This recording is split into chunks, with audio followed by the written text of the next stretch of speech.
გამარჯობა, ეთერშია კურიერი 6 საათზე ახალ ამბებს კურიერის გუნდთან ერთად მე კესო ქაფიანიძე გაგაცნობთ. რომ მაქსიმალური შედეგი ვაჩვენოთ და გავახაროთ ქართველი ერი და ქართველი მაყურებელი. საქართველოს გუნდი ორ სახეობაში არის წარმოდგენილი ფიგურულ სიგურაობაში და სამთო სათხილამურო სპორტში. რა თქმა უნდა, წარმატებებს უსურვებთ ყველა ჩვენ სპორტსმენს. გუნდში განწყობა საბრძოლოა და ჩვენი სპორტსმენები ეცდებიან რომ აჩვენონ თავის შესაძლებლობებს მაქსიმუმ.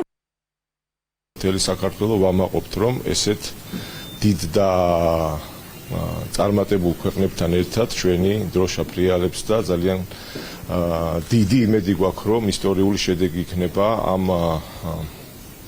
ოლიმპიურ თამაშებში.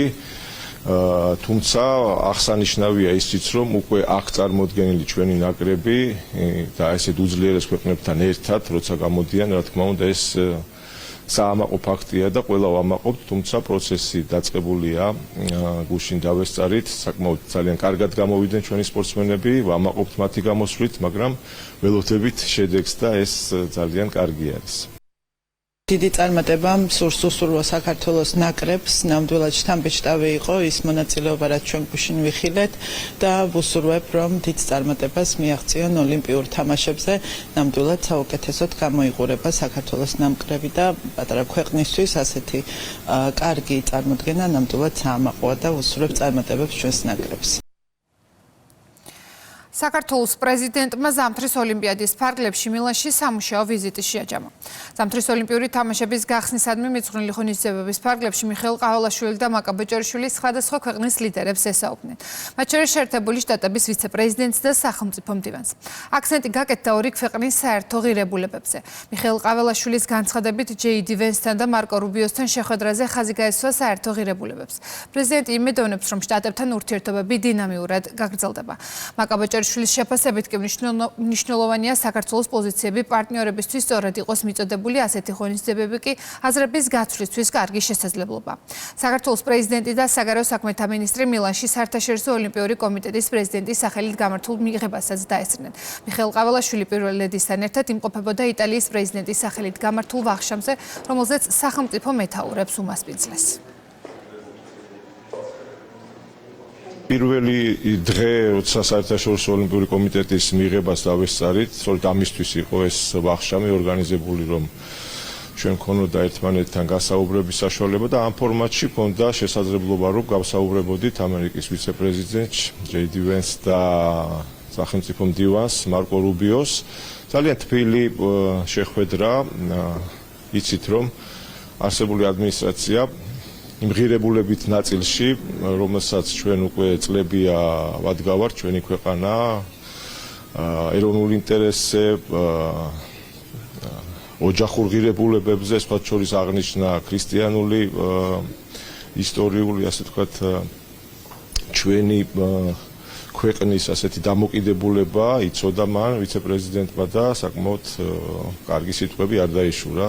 პატრიარქიც ახსენა ჩვენი სხვა შორის და ესეთი თბილი კარგი ურთიერთობა ჰქონდა და ხაზი გაესვა ჩვენ საერთო ღირებულებებს და ვიცი ვიმედოვნებთ, რომ ჩვენი ურთიერთობები მომდევნო წლებში გაგრძელდება დინამიურად, როგორც ამ თბილ შეხვედრას, ამ მთელი შეხვედრის შემდეგ იყო შტაბეშტილებები ერთმანეთის მიმართ. ჩვენ შესაძლებლობა გვქონდა გავსაუბრებოდით არაერთ ლიდერს, რომლებიც მონაწილეობას იღებდნენ გახსნის ცერემონიაში, მათ შორის ჩვენ გვქონდა შესაძლებლობა გავსაუბრებოდით ამერიკის შეერთებული შტატების ვიცე-პრეზიდენტს, სახელმწიფო მდივანს და ასევე სხვა ლიდერებს სხვადასხვა რეგიონებიდან, მათ შორის ევროპის სახელმწიფოების წარმომადგენლებს. ჩვენთვის, რა თქმა უნდა, პირველ რიგში მნიშვნელოვანია, რომ საქართველოს პოზიციები სწორად იყოს ჩვენი პარტნიორებისთვის მიწოდებული, სწორად იყოს მიწოდებული ინფორმაცია საქართველოს შესახებ და რა თქმა უნდა ყოველთვის, როდესაც ასეთ ღონისძიებებზე ხდება მონაწილეობის მიღება, ეს არის საუკეთესო შესაძლებლობა აზრების გაცვლა-გამოცვლისთვის. დაბალი სტანდარტი, რომლითაც მოქმედებს ევროპული ბიუროკრატია. პუბლიკასთვის ევროკავშირის ჯილდოს გადაცემას საქართველოს პრემიერ-მინისტრი პოლიციელის შეურაცხყოფისთვის ადამიანების წახალისება დაფასებს. დიპლომატიურმა წარმომადგენლობამ მედიის პრეზი პუბლიკას იმ მასალისთვის გადასცა, რომელშიც მედია ორგანიზაცია სხვადასხვა დანაშაულისთვის გასამართლებულ პირებს სინდისის პატიმრებად მოიხსენებს. მათ შორის არიან პოლიციელზე თავდასხმისა და აფეთქების მომზადების საქმეზე გასამართლებული, ასევე ნარკოდანაშაულისთვის დაკავებული პირები. პრემიერს ამ თემაზე მედიამ კითხვა დღეს დაუსვა. პუბლიკა გასაგებია, დიდი კომენტარი არ ჭირდება, რაც შეეხება ამ ჯილდოს გადაცემას, ეს არის იმის გაგრძელება, რაც ვიხილეთ ჩვენ ამაღლობელის შემთხვევაში, ხო, როდესაც ადამიანი დაჯილდოვდა პოლიციელის შეურაცხყოფისთვის. ეს არის ის დაბალი სტანდარტი, რომლითაც დღეს მოქმედებს ევროპული ბიუროკრატია, ეს არის ტრაგიკული მდგომარეობა, რომელშიც საკუთარი თავი ჩაიყენა ევროპულმა ბიუროკრატიამ იმის გამო, რომ მთლიანად დათმეს რეალურად სუვერენიტეტი. ქვეყნის შეურაცხყოფა და მართლმსაჯულებაში უხეში ჩარევა. ასეთია მართველი გუნდის შეფასება ევროკავშირის საელჩოს გადაწყვეტილებაზე. ქართულ ოცნებაში ძალადობის წახალისებაზე საუბრობენ. მართველი გუნდისთვის პუბლიკას დაჯილდოება პირდაპირ აღიარებაა, რომ ამ პირებს პუბლიკას მსგავსად ევროკავშირის ელჩიც ეგრეთ წოდებულ სინდისის პატიმრებს უწოდებს. განსხვავებულია შეფასება ოპოზიციაში. მე მაგალითად ამ გადაწყვეტილებას მევიჩნევ როგორც წახალისებას თავისუფალი სიტყვისა და მედიის არსებობისა, ხო? ეს სინამდვილეში მიზნად ისახავს იმას, რომ ევროკავშირის საელჩო საქართველოში მხარს უჭერს სიტყვისა და გამოხატვის თავისუფლებას, მხარს უჭერს ადამიანის უფლებების დაცვას, რომ უზრუნველყოფილი იყოს ჩვენი ქვეყნის ევროპული მომავალი. ზოგიერთი ქვეყნის ელჩი პირდაპირ ახალისებდა ძალადობრივ ჯგუფებს, ეს ძალიან მძიმეა. ძალიან მძიმეა, არაერთი განცხადება გვაქვს გაკეთებული იმასთან დაკავშირებით, რომ არავის არ გამოსულა და არავის არ დაუგმია აღნიშნული ძალადობა. პირიქით, ყოველთვის მუდმივად ხდებოდა წახალისება, რაც ძალიან მძიმეა და წარმოუდგენელია უბრალოდ, როგორ შეიძლება ძალადობა წაახალისო, ხო? ნახეთ სხვადასხვა ქვეყნებში, ამერიკის შეერთებულ შტატებში, ევროპის სხვადასხვა ქვეყნებში პოლიცია როგორ ეპყრობა მოძალადეებს. მათ ყოველთვის შესაბამისი პასუხი გაეცემათ, მაგრამ საქართველოში იყო სხვა დამოკიდებულება. საქართველოში პირიქით ახალისებდნენ ძალადობრივ ჯგუფებს, რაც ძალიან მძიმეა. გვიან ღამით დასრულდა შეხვედრა განათლების სამინისტროში.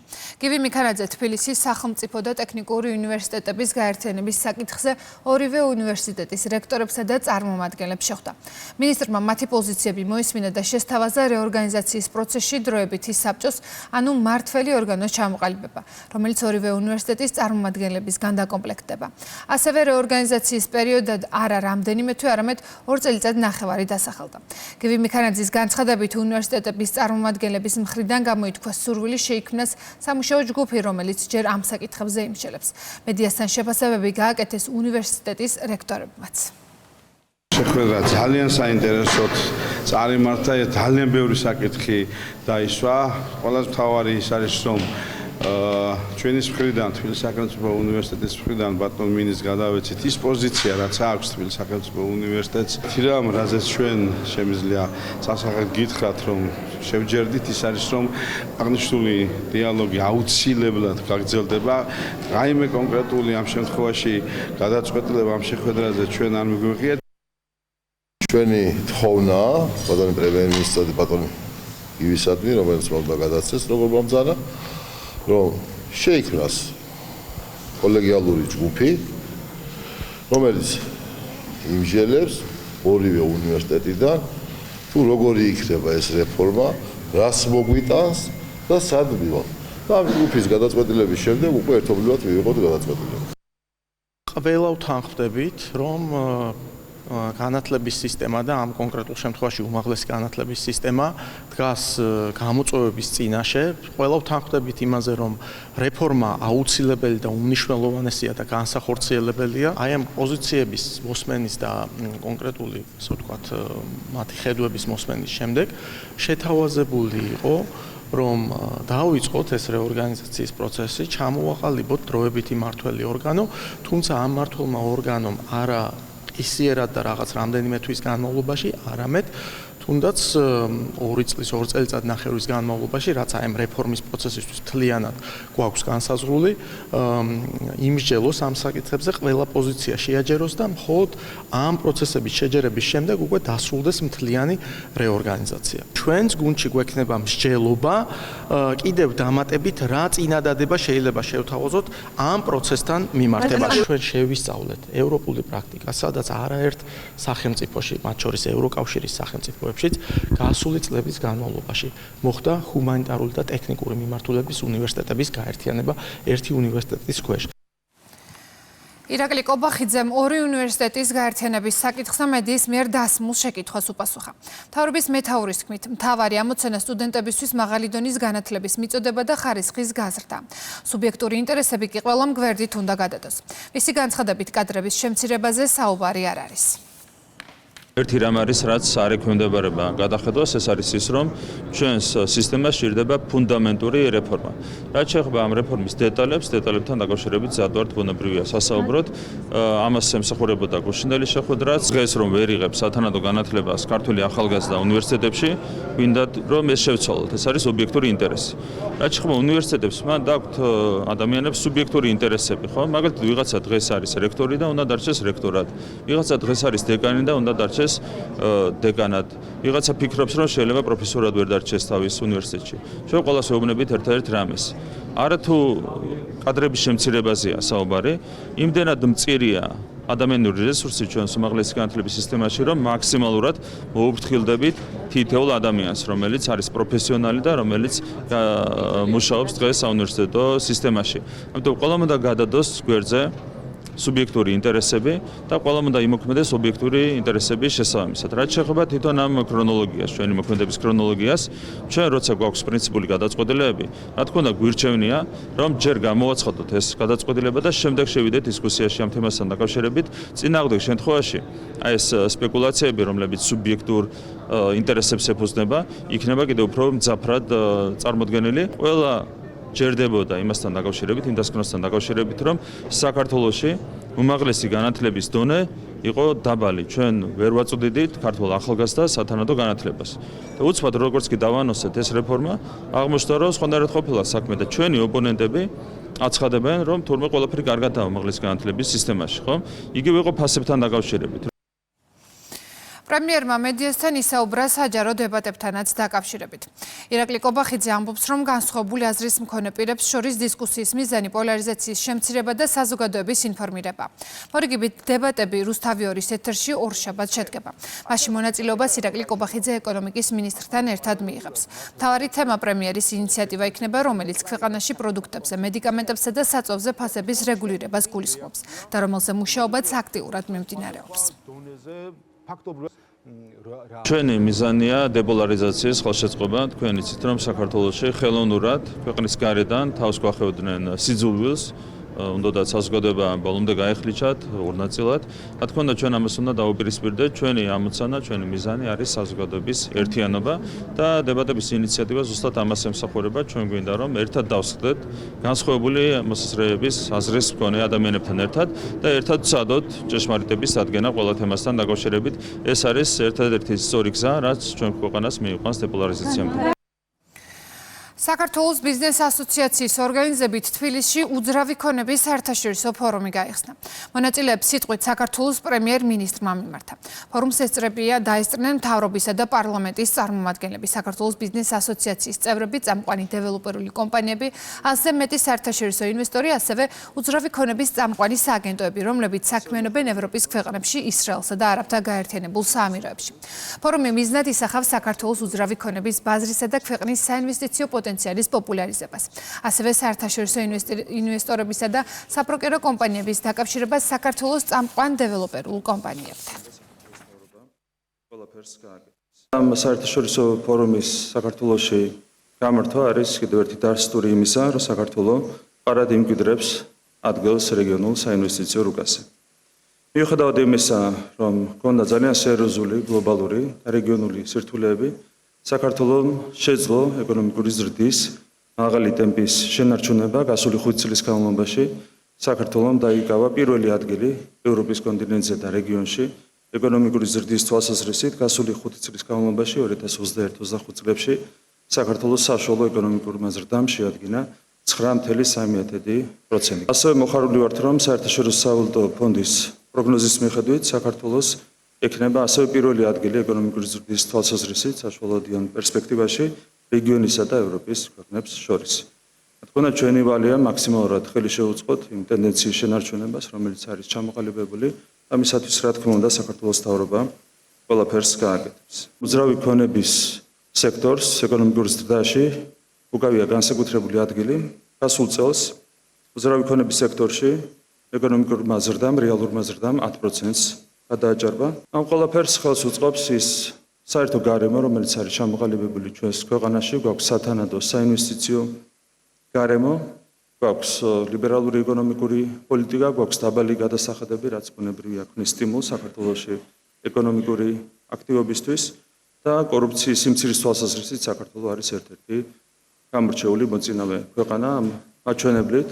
ჩვენ ვართ პირველ ადგილზე რეგიონში და წინ უსრებთ ევროკავშირის 10-მდე ქვეყანას. ასევე საერთაშორისო რეიტინგებში საქართველოს უკავია მაღალი ადგილი. გამოყოფთ მსოფლიო ბანკის რეიტინგს ბიზნესისთვის მზაობა, ეგრეთ წოდებული BRED, სადაც საქართველო არის ერთ-ერთი ლიდერი და მსოფლიოს 101 ქვეყანას შორის იკავებს მეოთხე ადგილს. ბუნებრივია ის საერთო ტენდენციები, რომელიც არის ჩამოყალიბებული საქართველოში ეკონომიკური ზრდის თვალსაზრისით, პირდაპირ პროპორციულად აისახება უძრავი ქონების სექტორის დინამიკაზე. ეს არის ერთ-ერთი მნიშვნელოვანი სექტორი ჩვენს ეკონომიკაში, რომელიც ქმნის ახალ სამუშაო ადგილებს და ხელს უწყობს ინფრასტრუქტურის განვითარებას. ასევე ბუნებრივია, ეს სექტორი ძალიან მნიშვნელოვან როლს ასრულებს პირდაპირ უცხოური ინვესტიციების მოზიდვაში. ცალკე მინდა აღვნიშნო ძალიან მნიშვნელოვანი საინვესტიციო პროექტი, რომლის განხორციელება დაწყებულია ჩვენს ქვეყანაში. ეს არის უმსხვილესი დეველოპერული კომპანია Eagle Health-ის უპრეცედენტო საინვესტიციო პროექტი. ასეთი მასშტაბური ინვესტიციის შემოსვლა ჩვენს ქვეყანაში და ინვესტორის შემოსვლა ჩვენს ქვეყანაში ადასტურებს საერთო ნდობას ჩვენი ეკონომიკური პოლიტიკის მიმართ და იმ გარემოს მიმართ, რომელიც არის საქართველოში ჩამოყალიბებული. მარტო ეს კონკრეტული ინვესტიცია დაახლოებით 11 მილიარდი ლარით გაამდიდრებს საქართველოს ეკონომიკას, რაც მის მასშტაბებზე თავისთავად ეტყველებს. ჩვენი ერთ-ერთი უმთავრესი ამოცანა ხელი შეუწყოთ საქართველოს დაკავშირებადობის სატრანზიტო ფუნქციის განვითარებას, რისთვისაც ძალიან დიდი ინვესტიციები იდება და მილია მასშტაბური მშენებლობები ამ მიმართულებით. რა თქმა უნდა, ესეც ხელს შეუწყობს ჩვენი ეკონომიკური ზრდის ტემპის კიდევ უფრო მეტად დაჩქარებას. ყველა ჩვენ ვცნობთ ხელისუფლების თანაგდგომას, გვერდში დგომას ქართული ბიზნესის მიმართ და ვფიქრობთ, რომ ეს არის ძალიან მნიშვნელოვანი რამე, თუ ნებისმიერი ქვეყნის ეკონომიკური წარმატება ჩვენს გვიტყვია, დღეს ვიტყვი და მომავალში ძალიან ბევრჯერ ვიტყვით, რომ დამოკიდებული იმაზე, რამდენად ძლიერია მისი ეკონომიკა და ამისათვის ძალიან დიდი მადლობა გულწრფელად ბიზნესის სახელით. რაც ნიშნავს უძრავი ქონების განვითარება, ბატონმა პრემიერმა ახსენა, რომ მას დიდი როლი აქვს ჩვენი ქვეყნის ეკონომიკაში და ამავდროულად დავამატებდით, რომ უძრავი ქონება არ ნიშნავს მხოლოდ და მხოლოდ აღარ გულისხმობს მარტო შენობა ნაგებობებს, ეს არის დიდი ინვესტიციები ეკონომიკურის და თანამედროვე ქალაქები, კონკურენტუნარიანობა, ტურიზმი, ინფრასტრუქტურა, ენერგოეფექტიანობა და ცხოვრების ახალი ხარისხი. უძრავი ქონების დეველოპერული და სამშენებლო სექტორი ჩვენი ქვეყნის ყველაზე დინამიურად მზარდ დარგებს შორის არის და ეს ინდუსტრია მხარს უჭერს ათასობით კომპანიას. ძალიან მნიშვნელოვანი საერთაშორისო ფორუმი იმართება ჩვენს დედაქალაქში. ეს კიდევ ერთხელ მეტყველებს იმაზე, რომ ინვესტიციის თვალსაზრისით საქართველო არის საინტერესო ქვეყანა. ბოლო წლების განმავლობაში ქვეყანა ეკონომიკურად იზრდება, წინ მიდის, ბიზნესის კეთებისთვის არის სასიამოვნო გარემო შექმნილი ქვეყანაში. ეს რა თქმა უნდა იმ პოლიტიკის შედეგია, რომელსაც ქართული ოცნება დემოკრატიული საქართველო ახორციელებს. დღეს 20 სხვადასხვა ქვეყნის წარმომადგენელი ინვესტორი არის ჩამოსული ქვეყანაში, რომელსაც აინტერესებს ქვეყანაში ინვესტიციების განხორციელება. წარმოდგენილი ასევე ადგილობრივი სხვადასხვა სამშენებლო დეველოპერული კომპანიები, რომლებიც ისაუბრებენ ქვეყანაში არსებულ ბიზნეს გარემოზე, ეკონომიკური განვითარებაზე, თუ რამდენად მნიშვნელოვანია. საკრედიტო სააგენტო S&P Global-მა საქართველოს სუვერენული რეიტინგი შეაფასა და უცვლელად BB დონეზე დატოვა. დოკუმენტში ნათქვამია, რომ საქართველო მაჩვენა მდგრადი ეკონომიკური და ფისკალური მდგომარეობა. რეიტინგის სტაბილური პერსპექტივა განპირობებულია ეკონომიკური პოლიტიკით, შემცირებული მთავრობის ვალის დონითა და მცურავი გაცვლითი კურსის რეჟიმით, რასაც ემატება საერთაშორისო საფინანსო ინსტიტუტებისგან დაფინანსების მიღების დროული შესაძლებლობა. სარეიტინგო კომპანია აღნიშნავს, რომ ქვეყანა ინარჩუნებს ძლიერ ეკონომიკურ ზრდას, რაც დაკავშირებულია გაძლიერებულ შიდა მოთხოვნასთან. სააგენტო მოელის, რომ საშუალოვადიან პერიოდში საქართველოს ზრდა მისი მსგავსი რეიტინგის მქონე ქვეყნებზე მაღალ მაჩვენებელზე დაფიქსირდება. თემაზე მედიასთან კომენტარი გააკეთა საქართველოს პრემიერ-მინისტრმაც. საქართველოს აქვს სათანადო გარემო ეკონომიკური აქტივობებისთვის, ჩამოყალიბებული გვაქვს სათანადო ეკონომიკური პოლიტიკა, სათანადო კანონმდებლობა, დაბალი გადასახადები და თქვენ იცით, რომ გასული 5 წლის განმავლობაში საქართველოს ჰქონდა ეკონომიკური ზრდის ყველაზე მაღალი მაჩვენებელი ევროპაში 9.3%, საშუალო ეკონომიკური ზრდა 5 წლის მანძილზე არ ქონია არც ერთ სხვა ევროპულ ქვეყანას. რა თქმა უნდა, ეს ყველაფერი განაპირობებს იმას, რომ საქართველო ინარჩუნებს მაღალ პოზიციებს ასეთ რეიტინგებში. სპეციალური პენიტენციური სამსახური განცხადებას ავრცელებს და ეხმაურება რამდენიმე მედია საშუალების მიერ გავრცელებულ ინფორმაციას, რომელიც კონკრეტული პირებისთვის სატელეფონო ზარების შეზღუდვას ეხება. უწყება სატელეფონო საუბრით სარგებლობის წესებს განმარტავს და აცხადებს, რომ ვრცელდება დეზინფორმაცია, რომლის მიზანით საზოგადოების სიცრუის შეყვანა და სამსახურის დისკრედიტაციაა. სპეციალური პენიტენციური სამსახური ეხმაურება ტელეკომპანია პირველისა და ტაბულას მიერ გავრცელებულ ცრუ ინფორმაციას ბრალდებულებისთვის, მსჯავრდებულებისთვის, ირაკლი ნადირაძე, ირაკლი ქერაშვილი, გურამ მირცხულავა, სატელეფონო ზარების შეზღუდვასთან დაკავშირებით, ბრალდებულს პატიმრობის აღსრულებისას, აგრეთვე მსჯავრდებულს თავისუფლების აღკვეთის აღსრულებისას გარანტირებული აქვს საქართველოს კონსტიტუციით, საქართველოს საერთაშორისო ხელშეკრულებებით, პენიტენციური კოდექსითა და საქართველოს სხვა საკანონმდებლო და კანონქვემდებარე ნორმატიული აქტებით აღიარებული უფლებები და თავისუფლებები, მათ შორის სატელეფონო საუბრითა და მიმოწერით სარგებლობის უფლება. გავრცელებულ განცხადებებში მითითებული ყველაფერი შეუზღუდავად სარგებლობს სატელეფონო საუბრის უფლებით, კანონმდებლობით დადგენილი წესის შესაბამისად. 10 დღეში ერთხელ სატელეფონო უფლებით სარგებლობის შეზღუდვასთან დაკავშირებული ცრუ და გადაუმოწმებელი ინფორმაციის გავრცელება მიზნად ისახავს საზოგადოების სიცრუეში შეყვანას და სპეციალური პენიტენციური სამსახურის საქმიანობის დისკრედიტაციას. აქვე აღსანიშნავია, რომ სატელეფონო საუბარი ხორციელდება ბრალდებულის ან მსჯავრდებულის ხარჯითა და სატელეფონო საუბრის განსახორციელებლად ბრალდებულს ან მსჯავრდებულს ბალანსზე უნდა ჰქონდეს შესაბამისი ოდენობის თანხა. ახლა კი უცხოეთი ირანი უარს აცხადებს ბირთვული პროგრამის შეჩერებაზე. ინფორმაციას Wall Street ჟურნალი ავრცელებს. გამოცემის ინფორმაციით, მასკატში ომანის შუამავლობით გამართულ შეხვედრაზე ირანის საგარეო საქმეთა მინისტრმა ამერიკელ დიპლომატებს განუცხადა, რომ თეირანში ურანის გამდიდრების შეწყვეტას არ დათანხმდება. საკითხს გამოეხმაურა შტატების პრეზიდენტი. დონალდ ტრამპმა განაცხადა, რომ ირანი ძალიან დაინტერესებულია შეთანხმების გაფორმებით. ძალიან კარგი მოლაპარაკებები გვქონდა ირანთან დაკავშირებით. როგორც ჩანს, ირანს ძალიან უნდა შეთანხმების გაფორმება. ვნახოთ, როგორი იქნება ეს გარიგება, თუმცა ვფიქრობ, რომ ირანის სურვილის სახეზეა. აქ ერთი რამ თავიდანვე ცხადია. არავითარი ბირთვული იარაღი. რომ შეგვძლებოდა ამ შეთანხმებას 2 წლის წინ გავაფორმებდით, თუმცა მაშინ ამისთვის მზად არ იყვნენ. ახლა კი მზად არიან. ირანის საგარეო საქმეთა მინისტრის აბას არახჩის განცხადებით, ირანი და შეერთებული შტატები მოლაპარაკებების მეორე რაუნდის ჩატარებაზე შეთანხმდნენ. თუმცა თარიღი ჯერ დადგენილი არ არის. ალ-ჯაზირასთან ინტერვიუში კითხვაზე არსებობს თუ არა შტატებთან ომის შესაძლებლობა, არახჩემ უპასუხა, რომ შესაძლებლობა ყოველთვის არსებობს, მაგრამ ირანი მზად არის როგორც მშვიდობისთვის, ასევე ომისთვის. ამერიკელებს და რეგიონის სახელმწიფოებს ვეუბნებით, რომ ამერიკის შეერთებული შტატების თავდასხმის შემთხვევაში მიზანში ამოვიღებთ ახლო აღმოსავლეთში განლაგებულ ამერიკულ ძალებს და არა თავად სახელმწიფოებს. ზოგიერთ ქვეყანას განიარაღებას თხოვენ, ან ამ მიზნით ზეწოლას ახორციელებენ, ზოგ სამეცნიერო პროგრესის გამოსჯიან. სანქციებს აწესებენ სტაბილურობის შენარჩუნების გამო. ეს არ არის შეიარაღების კონტროლი, ან გაურცელებლობის პოლიტიკა. ეს არ არის უსაფრთხოება, ეს არის გამუდმებით უთანასწორობის იზოლებითი დამკვიდრება. ევროკავშირმა რუსეთის წინააღმდეგ სანქციების მეოცე პაკეტი წარადგინა. ევროკომისიის განცხადებაში ნათქვამია, რომ ახალი შეზღუდავი ზომები მიზანში იღებს ნავთობს, ბუნებრივ აირს, ჩრდილოვან ფლოტს, საბანკო სექტორს, კრიპტოვალუტას და მეტალებით ვაჭრობის სფეროებს. სასანქციო სიაში მოხვდა 20 რუსული ბანკი.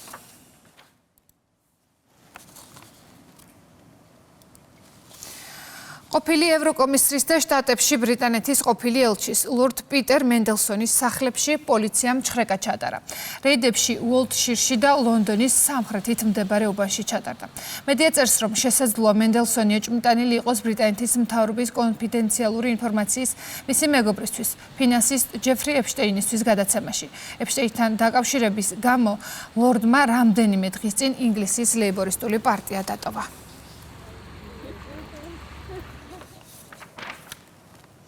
ბრიუსელის ბიუროკრატები ცდილობენ ჩვენს ოჯახებს ფული წართვან და კიევს გადასცენ. აცხადებს უნგრეთის პრემიერ-მინისტრი. ვიქტორ ორბანი ევროკავშირის პოლიტიკას აკრიტიკებს. უნგრეთის საზოგადოებრივი რადიოსთვის მიცემულ ინტერვიუში ორბანმა განაცხადა, რომ ბუდაპეშტი უკრაინაში ომის დასრულების ტრამპის სამშვიდობო პოლიტიკას უჭერს მხარს.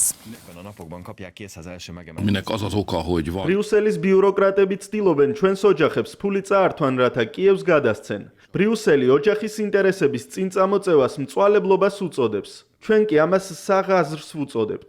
ევროკავშირში უკრაინის გაწევრიანება იმას ნიშნავს, რომ მივიღებთ წევრად რუსეთთან ომში მყოფ ქვეყანას. უკრაინის ევროკავშირში გაწევრიანება რუსეთთან ომს ნიშნავს. რაღაც მომენტში მშვიდობა რომ დამყარდეს, ომის რისკი მაინც იარსებებს. ევროკავშირი რადიკალურ დაჯგუფებად თალიბანთან ავღანეთის მოქალაქეების სამშობლოში დაბრუნების საკითხებს განიხილავს. ინფორმაციას ფრანს პრესი ავრცელებს. საინფორმაციო სააგენტო წერს, რომ ამ მიზნით ბრიუსელმა ქაბულში თალიბანის ადმინისტრაციასთან კონტაქტი დაამყარა, ხოლო ევროკომისიის მაღალჩინოსნებმა ავღანეთში 2 ტექნიკური მისია განახორციელეს. დაჯგუფების წარმომადგენლებთან შეხვედრაზე ევროკავშირის ოფიციალურმა პირმა თანამშრომლობის სტრუქტურა და რეადმისიის პროცედურების ორგანიზების შესაძლებლობები განიხილეს.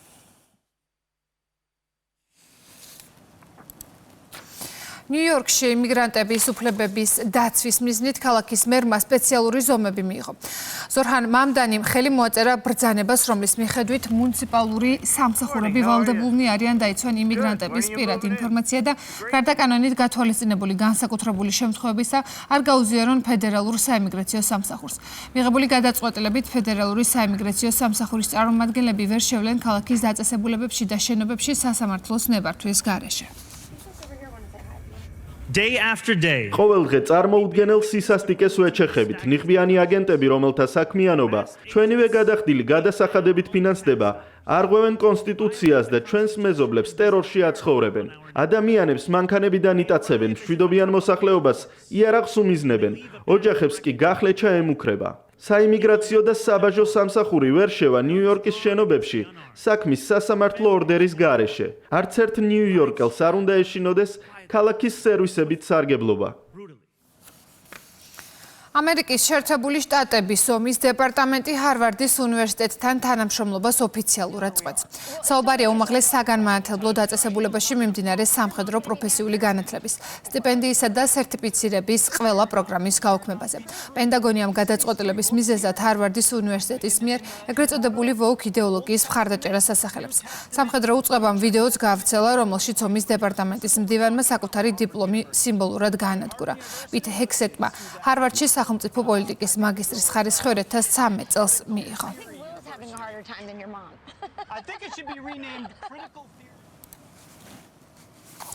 ახლა კი ისევ საქართველოს განცხადებას ავრცელებს მემარცხენე ალიანსი. პარტიაში ამბობენ, რომ ეხმაურებიან ვაშინგტონთან გაჟღერებულ ინფორმაციას, რომლის მიხედვითაც ევრობიუროკრატია ევროკავშირის რესურსებს არასამთავრობო სექტორის, მედიისა და პოლიტიკოსების მოსასყიდად იყენებდა. მათი თქმით, სწორედ ამ გზით ხდებოდა არჩევნების გაყალბება, ბრძოლა არჩეული ხელისუფლების წინააღმდეგ და გადაწყვეტილებების მიღება სხვადასხვა ქვეყნის ომში ჩართვის შესახებ მსგავსი შეტევის ობიექტი კი საქართველოს არაერთხელ გამხდარა. მემარცხენე ალიანსში ამბობენ, რომ მიესალმებიან ამერიკის ახალი ადმინისტრაციის გადაწყვეტილებას საქართველოს მსგავსად 17 მაისი ლოცვის დღედ გამოცხადდეს.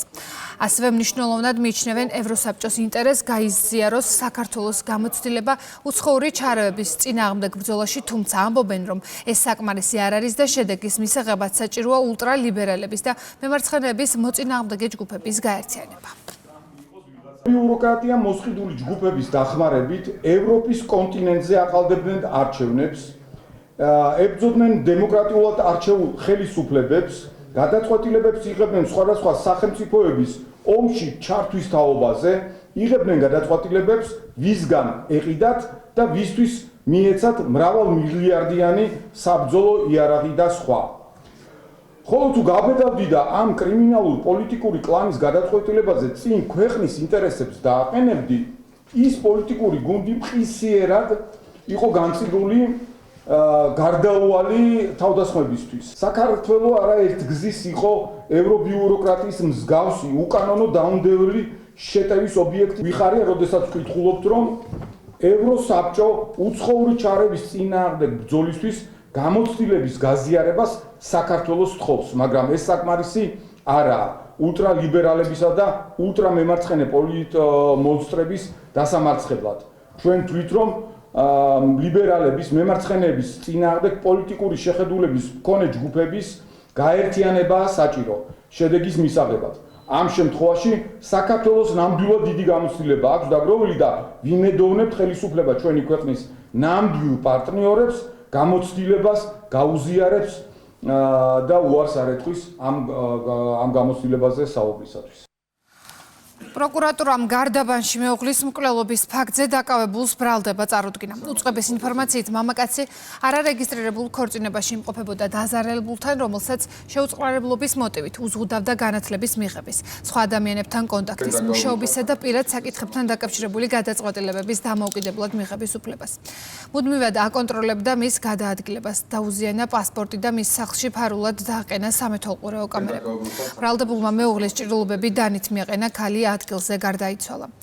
ბრალდებული პოლიციაში თავად გამოცხადდა და დანაშაული აღიარა. პროკურატურა სასამართლოს კანონით დადგენილ ვადაში მიმართავს.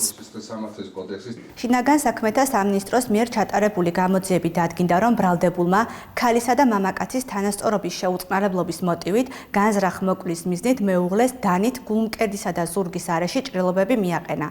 მიღებული დაზიანებების შედეგად დაზარალებული სამედიცინო დახმარების აღმოჩენამდე გარდაიცვალა. დაკავებულს ბრალდება ქალისა და მამაკაცის თანასწორობის შეუწყნარებლობის მოტივით ოჯახის წევრის განზრახ მკვლელობის, ოჯახის წევრის მიმართ გამოცემული შემაკავებელი ორდერით გათვალისწინებული მოთხოვნებისა და ვალდებულებების შეუსრულებლობის, პირადი ცხოვრების საიდუმლოს უკანონოდ მოპოვების და შენახვის და პირადი მოტივით დოკუმენტის დაზიანების ფაქტებზე წარედგინა. რუსთავის პოლიციამ ჯანმრთელობის განზრახ ნაკლებად მძიმე დაზიანების ბრალდებით წარსულში ნასამართლები ამჟამად პირობითი მსჯავრის ქვეშ მყოფი პირი დააკავა. გამოძიების მიხედვით ბრალდებულმა ურთიერთშელაპარაკების ნიადაგზე რუსთავში მდებარე ერთ-ერთი სუპერმარკეტის კონსულტანტი ცივი არაღით დაჭრა და შემთხვევის ადგილიდან მიიმალა. დაჭრილი მამაკაცი კლინიკაში გადაიყვანეს. სამართალდამცველებმა ბრალდებული დანაშაულის ჩადენიდან მალევე ცხელკვალზე დააკავეს. დაკავებულს 4 წლამდე თავისუფლების აღკვეთა ემუქრება. დენილთა სააგენტო იძულებით გადაადგილებულ 400-ზე მეტ ოჯახს სახლს შეუსყიდეს. იძულებით გადაადგილებულ ოჯახებს 6 თვის ვადაში შეუძლიათ სახლები საქართველოს ნებისმიერ რეგიონში თავადვე შეარჩიონ და სააგენტოს წარუდგინონ. 2025 წელს სააგენტომ სახლის 3000-მდე დენილ ოჯახს შეუსყიდა. იმდენერა წელს კი პროცესი კიდევ უფრო აქტიურ რეჟიმში გაგრძელდება. მიეცემათ საშუალება, რომ და შესაძლებლობა წარმოადგინონ შესასყიდი სახლები, თანხები სახლების წარმოდგენის შემთხვევაში ისერად გადარიცხული იქნება.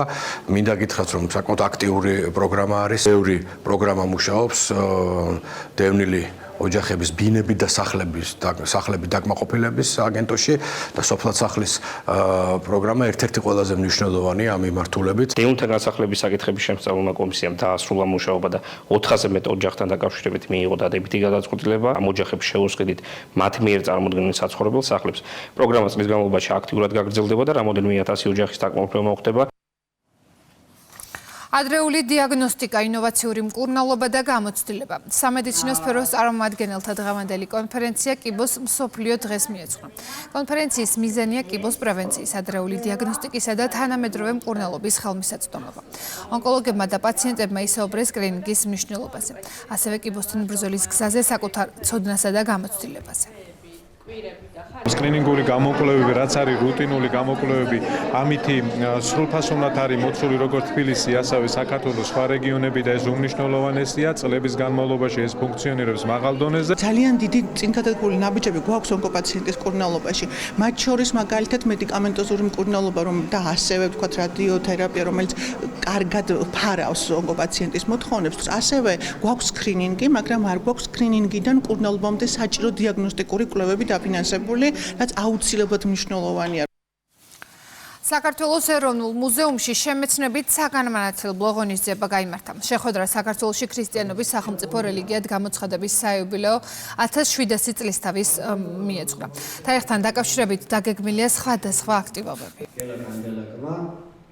მოძრაობა ის რაც გვაერთიანებს, მიზნად ისახავს, რომ ჩვენ ღირსეულად სახელმწიფომ და საზოგადოებამ ღირსეულად აღნიშნოს საქართველოს ქრისტიანული რელიგიის სახელმწიფო რელიგიად გამოცხადების 1700 წლისთავი, ის რაც ჩვენი ისტორიის, ჩვენი კულტურის, ჩვენი ლიტერატურის, ჩვენი ენის განვითარების ყველაზე უფრო ფასეულსა და ყველაზე უფრო მნიშვნელოვან საგანძურს წარმოადგენს. ეს ძალიან მნიშვნელოვანი თარიღია და ამოცანა არის იმაში, რომ ეს თარიღი გახდეს საყოველთაო სახალხო ზეილი.